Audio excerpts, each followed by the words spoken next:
That's a wrap, I think. Since the completion of Highlander 2, the introduction of digital technology into the realm of special effects has lifted the barriers that confine the imagination and have allowed the filmmakers the unique opportunity of improving the visual effects that were never fully realized.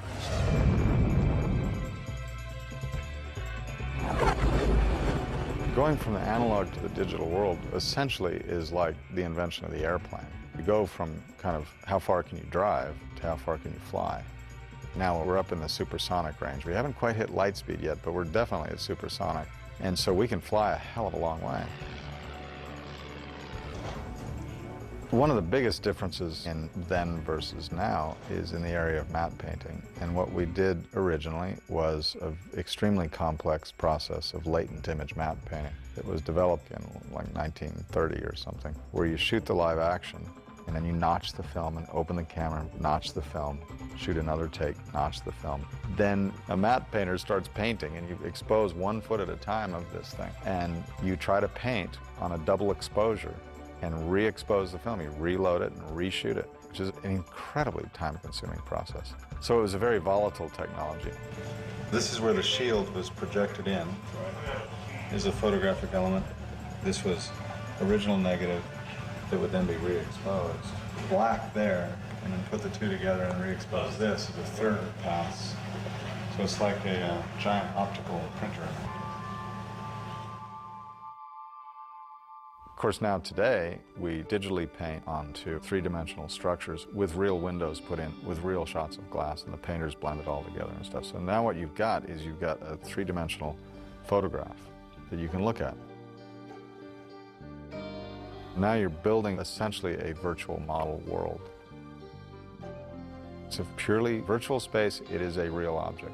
You can design any move, you can relight, you can do all sorts of stuff, which is a vastly different way than sitting with a piece of glass and saying, does it look right? They'll remember this day for 1,000 years, the day we protected the planet from the sun. Without the shield, you don't have Highlander 2. One of the difficulties of a concept like the shield is that it could be anything.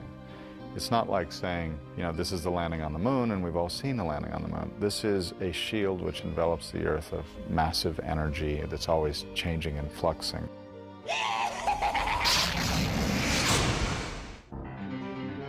In Highlander 2, originally we designed a system of laser animation, of painting with light directly with lasers and controlling those for the quickening effect and for the entire shield effect. For the first time with a touchscreen, you could just draw, and the character of what you would draw, like lightning or whatever, would appear like right in front of you in real time in 16 million colors, and you just shoot it, and that became the element. When McLeod is going up above the shield, all that stuff that's shooting around, it's all live laser light. It's all done with pure white light lasers broken into 16 million colors and hand-drawn, which nothing existed like that to that point, and nothing has ever existed like that since then. It's a completely unique tool that was designed specifically for Highlander 2 and then has never been used on any other film. Computer graphics essentially kind of eclipsed that in the long run, but it was beautiful because we could see it live, big. I mean, the shield was like this whole room, this thing happening all around that you could actually see physically. You could stand in the shield, a miniaturized version of it, and you could see this stuff shooting around. It was really cool.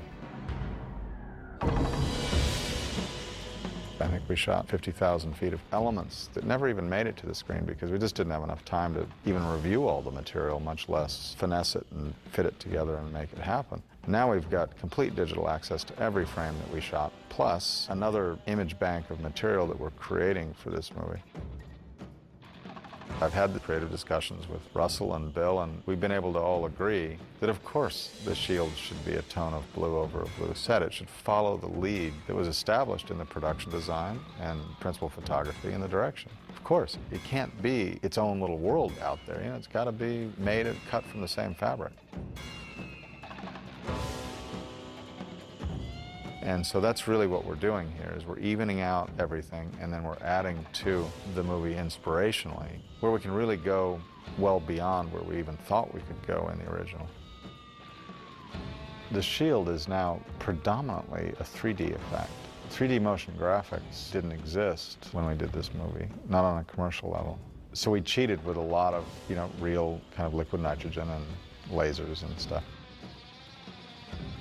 But now we can really control it, which will give it a tremendous amount more synthetic depth. It'd be nice for that sheet lightning effect we were talking about, the random element that just chases through this world like sheet lightning.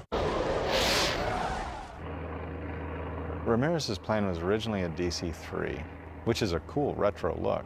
Of course, it has the brilliant red shield behind it, the 7 feet of, the footage that had to be reused by mandate. And yet, of course, the plane had been shot with blue reactive light on it, because when we shot the plane, we all thought the shield was going to be blue. We're replacing, clearly, the shield, and we're going to replace completely. The plane is going to be, like a physical 3D object that you can get right up and look at the rivets on it.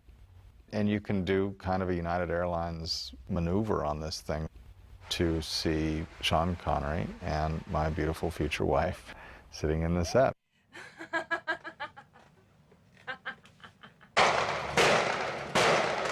One of my favorite scenes is the scene where Christoph is first feeling the quickening effect. The coordination of Phil's photography, of Russell's directing, and of our effects animation, this electrical creature that, it starts to embody itself into this thing that crawls across the ground towards him and strikes him. It transitions from just a mere visual effect that had been kind of in the first quickening effects to a creature, to something with personality that's going to strike this guy. I wouldn't touch that effect today. I think it's perfect. It does exactly what we wanted it to do. It's one of those rare effects that you can look at 15 years later, although the technology's changed and everything else, and you say, the character that went into that is so good, so clean. It expresses the dramatic intent of that scene perfectly. So that's one that we're certainly not going to change. Today we're here in an early stage of the process where we're looking at preliminary composites, which are being done by a number of people. They're preliminary matte paintings, they're new shield looks, they're new 3D CGI being implemented, and we're exploring. This one is probably the closest in terms of the architectural density of the shot. So we're mixing kind of a look of Prague, that Frank Lloyd Wright neoclassic kind of wedding cake thing which is going on here. Okay. In the dome. There's a reverse from this structure when they're fighting. There's a reverse where you see down like that, so we just make sure that whatever you do to this, that it doesn't conflict with when they see that image. Okay. So here's the dome element, here's the Prague element, here's the Frank Lloyd Wright, and you've got a couple of just modern shapes in here which work pretty well. They're, undefined.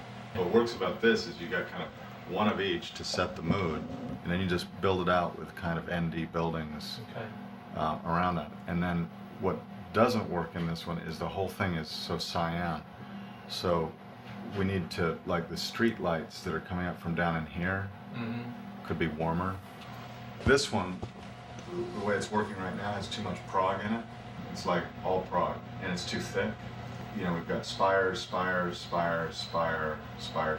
If you almost count the elements, it's heavy on the Prague side. It doesn't have enough Frank Lloyd Wright. There's also nothing wrong with being able to identify the fact we saw that because we are in the same geographic area. So recognize the same. Recognizing the building would be sure. It's a cold city, and the warm elements that we want to put into it, broken neon lights, like the diner sign. So almost everything should have some element of neon buried somewhere in there. Even if you don't see the neon, you see the reactive light from the neon. The other thing that's working great here are these little warm windows. They could be even warmer, really yellowy, as if people are burning barrels of fire inside their house, so it flickers and yada yada. What's really great is this reactive flash on the highway. That looks totally real to me, this part. So certain things in the shots are working great. It's just we got to get them all to be consistent. Okay, boys, let's make this a good one. The world is watching. Ignition.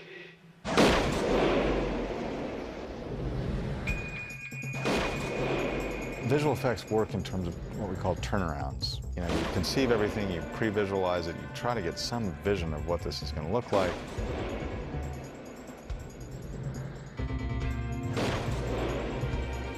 And the first vision looks pretty damn rough. It's like little stick figures, and it's kind of one step away from a storyboard. And then it goes from there over a period of months to a perfectly refined, seamless visual effect.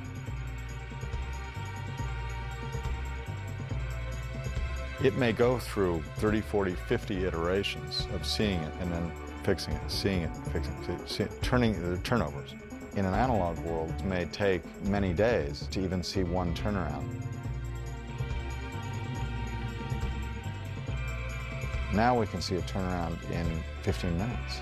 So you can have bam, bam, bam, bam. You turn it over, you go, okay, try that, try that, try that, try that. Great, okay.